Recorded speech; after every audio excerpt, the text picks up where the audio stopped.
I grew up with Homer. I mean, I was in Hamburg, Germany, where I grew up. I was at school where we learned actually ancient Greek and Latin. So I actually read Homer's work in the original ancient Greek language. So I was very close to it, very familiar. And I loved Achilles. I thought it was really good. And of course, you had this kind of, oh, wow, this sort of admiration for Homer as the greatest poet of all time, and the Iliad, maybe the greatest story ever written. So later on, get the chance to do a film about it. I think you have at least some mixed feelings about being a little bit intimidated by all that. On the other hand, it's not something remote and strange for me. I knew it very well. There was so much excitement when we were shooting this film about doing something what is for a filmmaker and for actors, I think, always the best. If you can have a great event, a great, spectacular, visually stunning, amazing film, that's always great. You know, when you go to the movies, you want to, wow, you want to see something what just takes your breath away. At the same time, though, you just tell an amazing story and really strong actors and bigger than life characters, heroes, cowards, everything. Homer and the Iliad, they have it all. If you streamline a story, and Homer's story is like a universe, so many more layers and characters and all, you cannot just deal with everything. You have to streamline it and also make some choices that a lot of people really were a little bit angry about. I mentioned it right away, so it's out of the way, that we killed Agamemnon is absolutely not Homer. I do it because I think an audience will not be happy. If we go with a version that's more known, that Agamemnon survives, and at the end he's being killed by his wife in the bathtub or so, I think it's not very satisfying. The main thing about this version is that we don't have here the fact that we added all kind of storylines that were not there. That's not so much, it's more subtle. I will give you an example. In the very beginning, we see now, and that's very different than the film in the theaters, is we start the scene with an empty valley and we see this poor dog looking for his master. I always liked it. It wasn't in the script like that, but we never used it before. I liked it that because it said so much about the tragedy of the whole situation. Poor dog looking for his master. He sniffs around, there's no master. He finds some bloody remnants of obviously a fierce battle.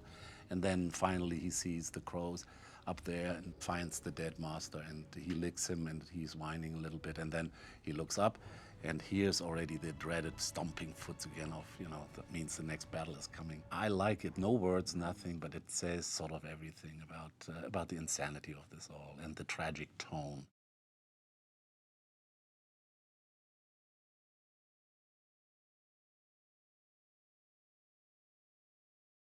Also, when you then shoot a film with a superstar like Brad Pitt, that is his own set of interesting things, let's put it that way. Paparazzi wherever you go. We were somewhere out there. First day when we shot with Julie Christie and Brad Pitt, we said we go to an island even away from Malta with little boats. We went there. It's so remote and so beautiful, so blue water there. It's amazing. And we shot the scene there.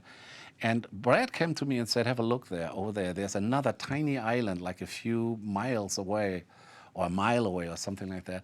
Do you see these glints there? I said, no, I don't see that. You know, they're paparazzi because he's so used to that. I don't know how they even got there. But obviously he was right, because the next day or two, there was a spread of 4 or 6 pages in one of these London papers. All these problems and drama you have when you shoot a big movie like this. One big concern was when Achilles, Brad Pitt, really injured his foot. And we shot, actually, when it happened, the beginning, the fight against this giant, when he jumps up and kills him. That was shot toward the end of the whole shoot. You see when he jumps up so high and lands, he really hurt his foot very badly. And shortly after that, the hurricane came and took that set away, and we had to stop production anyway because he still had to do his big fight with Hector. He had to go back to Los Angeles, and then he was in a cast for a long time. It was very hurtful and didn't heal. I think he was out of commission for like 3 months. And then he came back in December. We shot the fight, and he was okay, and we could do it. And the fight is, I think it's one of the great fights I've ever seen. And everything what they did in the fight, what you see there, are themselves. There's no doubles, nothing. They really trained hard. I think they trained for at least 6, 8 months just for this fight. Really well done.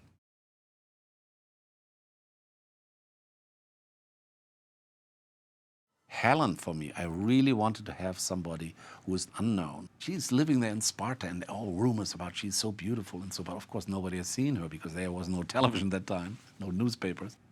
I want to have the same thing, like all these rumors about Helen and so, who is Helen when they go to see the movie, to present somebody they have not seen, has no baggage of all the other roles that she had played. So we did a worldwide search. I think we looked at 3,000 different actors around the globe, and finally popped up this one test with Diane Kruger, what she did herself. And I thought, wait a moment, there's something here. Let me see. She's good. I invited her and made a second test with her in England. And that finally made it for me. Then I invited her to come to Hollywood and did another test with her, with costume already, with proper makeup, with lights and a real film camera, and showed that to the studio. And they were kind of still, I don't know, nobody knows her, and say, that's the good news. Nobody knows her. Before you came to Sparta, I was a ghost. I walked in the Aegean and I swam in the sea, but I was a ghost.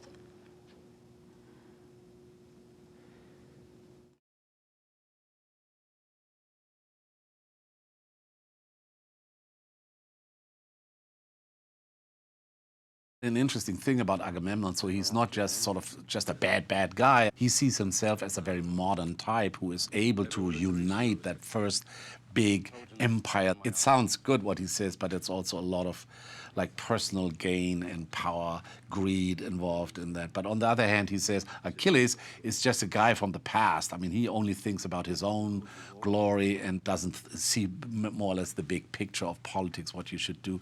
I think Achilles sees it right through. At the end of the day, it's not so much a modern strategy to save the world. I think he sees it's indeed for Agamemnon more like pure power greed, and he wants to be the king of all kings and has the biggest power of them all. It all sounds very often when our politicians speak, oh, it's so great and so wonderful, and what the real motivation is, very often it's very clear. And I think in this case with Agamemnon, it's pretty clear, and Achilles sees that. And in that sort of conspiracy scene there between Agamemnon and Nestor, when they talk about they want to go and gather all the ships and attack Troy, Agamemnon indicates that would be a great opportunity for him to finally get Troy. He doesn't care so much about the problem that his brother has with his wife, but it's for him, it's a great opportunity to finally get that Troy that is so important for him, the last sort of stone in the whole mosaic of his empire. But Nestor, who knows very well what's going on and is a very smart man, he says, you will not ever do it because that's Hector and Troy unless you have Achilles. And that's something what Agamemnon really hates the idea. But he's kind of forced into it by the necessity, and he knows, and Nestor saying you have to do it because he's a born killer. If you want to win this battle against Troy, then you need Achilles. We know from the very beginning of the movie how antagonistic these two men are. We know we are in for something now when he reluctantly agrees to send somebody like Odysseus to Achilles to hire him for this job. This is the man that Achilles truly cannot stand. I mean, he doesn't like his pompous behavior, his way of using people just to get more power and finally conquer all of Greece. All that is completely against the philosophy, the grain, and the humanity of Achilles. And vice versa, Agamemnon cannot stand him because he is not used to find anybody out there who criticizes him as much as Achilles and is so arrogant and cocky with him. We feel the jealousy and the anger of Agamemnon towards Achilles much stronger, and vice versa as well. I'm very proud of this cut, that especially this relationship is really now there and hitting hard and very interesting. Odysseus, the character for Sean Bean, wonderful actor. We could not introduce him properly in the film because it was another scene of 2 minutes or so, and we didn't have the time. So now the scene is there when he's sitting there on the hillside with his dog. It's a character that do now understand why Achilles, this fierce, distant fighter, likes him and has a relationship to him, because he comes across in that new scene as what he actually is, a fun guy, a human being, a lot of humor, and not all about power. And like Agamemnon, he's a good guy. And now the relationship between him and Achilles works so much better because of that introduction scene.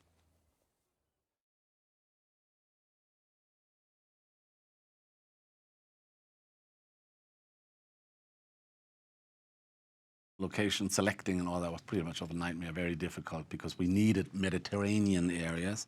I was asked often if I go to Greece maybe or to Turkey. That time it was considered dangerous to go there because of the very political tension in that whole area. And also the infrastructure for making big movies is not really there. We wanted to go to Malta, what we did. Malta is very close to the African coast, very close to Sicily. And then we thought Morocco was a good place to go for the look of the beaches and the sand. Then the whole political situation with the Iraq war, we had to cancel that. We couldn't shoot there. The whole company had to move then to Mexico instead, around Cabo San Lucas. And that was easier said than done because there are not so many places who are really a Mediterranean look and feel to it, where you can hire also extras who, from their skin tone and so, would also look Mediterranean, and climate is okay. In that case, also closer to Los Angeles, what helps with, as you can imagine, with the logistics and everything.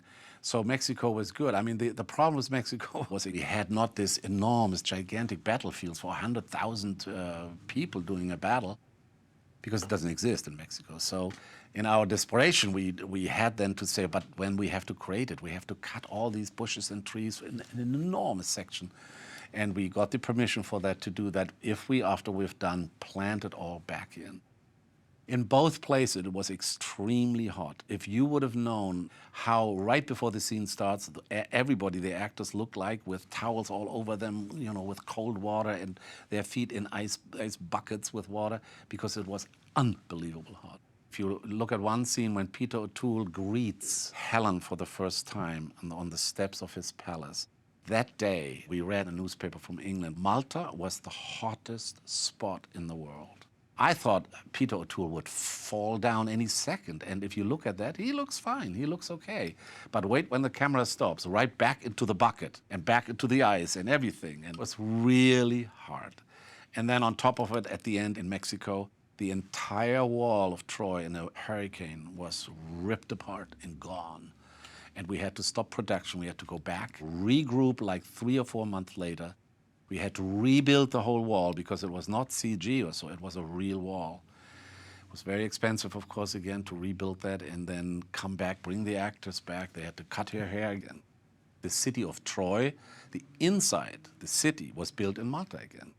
So we had that horse on the beach, and we shot Malta first. So the scene when they bring the big horse into Troy, that was done in Malta. And then we have to disassemble the whole huge horse and ship it with big planes to Mexico.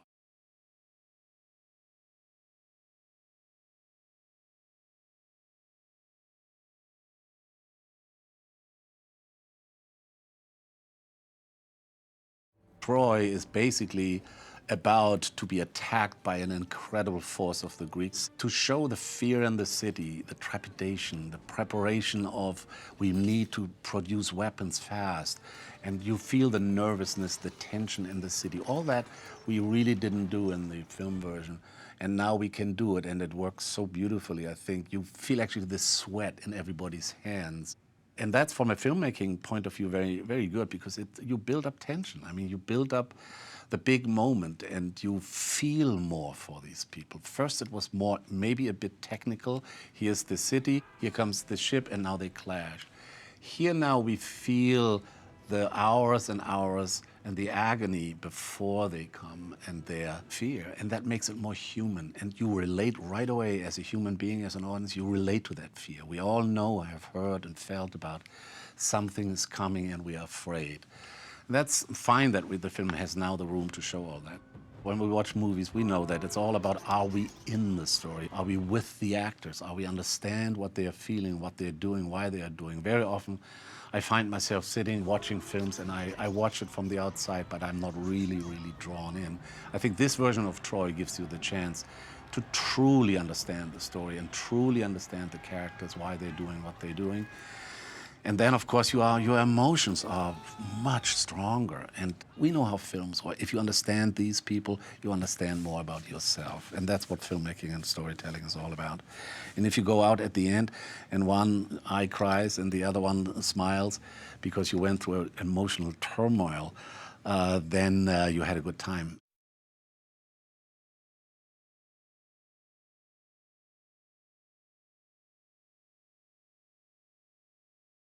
The character of Ajax, the big guy, is now a real person in the film. It was very cut short in the older version.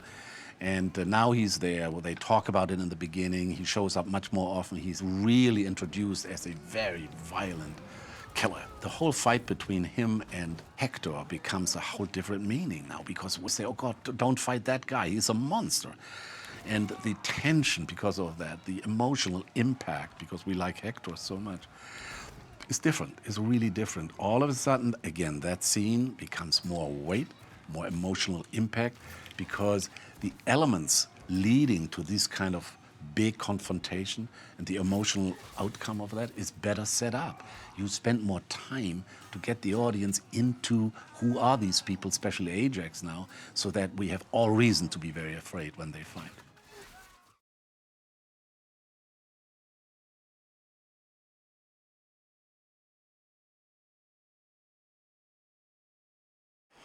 The men found her hiding in the temple. They thought she'd, amuse you. And then also I did some interesting stuff with Rose Byrne from Australia, who I really liked a lot. I did the test with Brad just to see if the chemistry would work out, and it did just beautiful. What's your name? You're safer in here with me than you are out there. You killed Apollo's priests. Later on, I asked Brad what do you think, and he said, I think there's no choice. I love her. Let's do it. No? I said, absolutely, let's do it. Why did you choose this life? This life? This. To be a warrior. I didn't choose. This is what I am. But you must enjoy it. The love scene between Achilles and Briseis, Brad Pitt and Rose Byrne, it's much longer now, and it is so badly needed, I think, in this tough story, that a little bit more sensuality, a little bit the longing of these people to each other, a little bit what has nothing to do with war and with power and all that, just with the beauty of the other person and holding tight to her and make love. I think it's so important. Also, it's important, it gives Achilles a better character move, because that is the reason why he next day decides not to fight anymore. He finally found something else in his life. And it's wonderful, it's love. It turns him around and he doesn't want to be a fighter anymore. You gave me peace. In a lifetime of war. You got the idea and the feeling in that in the feature film it was, how it was, but now you really feel it much stronger. That's what I mean with the smaller things you show in this cut, and that gets you closer to the people. These things are beautiful if you can actually really put them back in the film. I think that makes a lot of difference.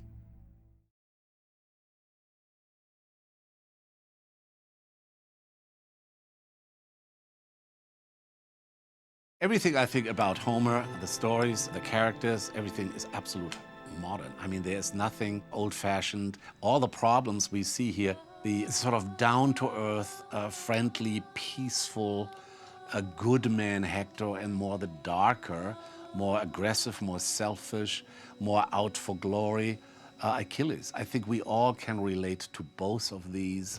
Sometimes we even have actually really feel both of these elements inside ourselves. I think Homer, and that's his genius, thousands of years ago was already said about mankind, about their problems, about their hopes, about their fears, their disappointments, about life, everything. And that makes it completely contemporary and fresh.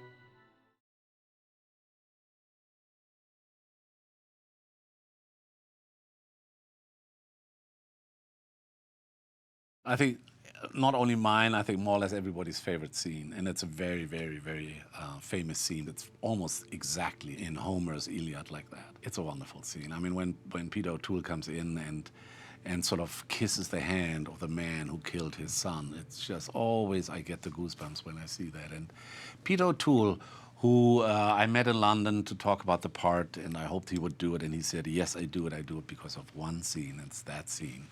Because that scene is great. And please, Wolfgang, don't change a thing. Don't have it rewritten, nothing. I love it the way it is in the script. It's a turning point in the film, especially for Achilles, because he is reminded of his father who died, who was lucky enough he says, Priam in the scene, to not witness that his own son dies. The courage of this old man to come to him, to this fierce fighter Achilles, to ask for the body, for the burial, is something what totally floors Achilles. He is so impressed by him. It's a major character point and also sets Achilles up for the whole rest of the movie, the way he goes into the palace to not be part of the whole sacking of Troy. He has only that one idea to get Briseis out and saves her life.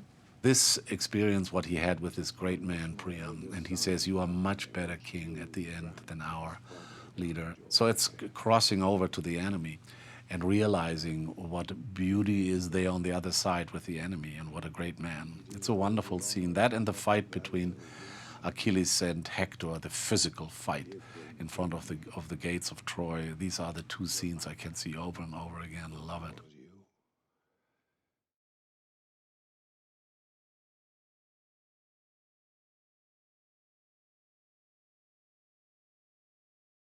Nigel Phelps, the designer, had the idea to really give the audience the feeling that huge horse that holds so many Greek warriors inside, actually they had a chance to build that. It's not so legendary, but realistic, because they had so many burned out ships on the shore from all these battles that they actually took all these pieces, put them together, and built a horse out of this burned out and broken wood. It's kind of interesting with a wooden horse also, with Nigel Phelps, the designer, how he got the idea in the first place to do this horse.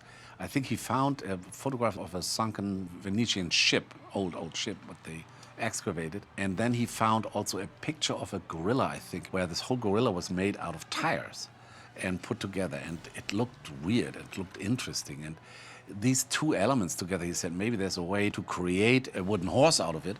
And he had a little competition with his art directors to work with these ideas, with this inspiration, and come up with all kinds of ways of create that wooden horse. When the horse is done, I think it's a most beautiful thing of a design. And then it's also interesting, the Iliad ends with Hector's death.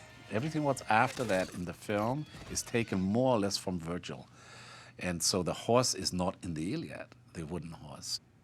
But of course, you don't want to end with Hector's death. You want to then really see how they finally sacked Troy, the Greeks, with that great trick of the wooden horse and then starting to invade the city and conquer the city. All that is not Homer.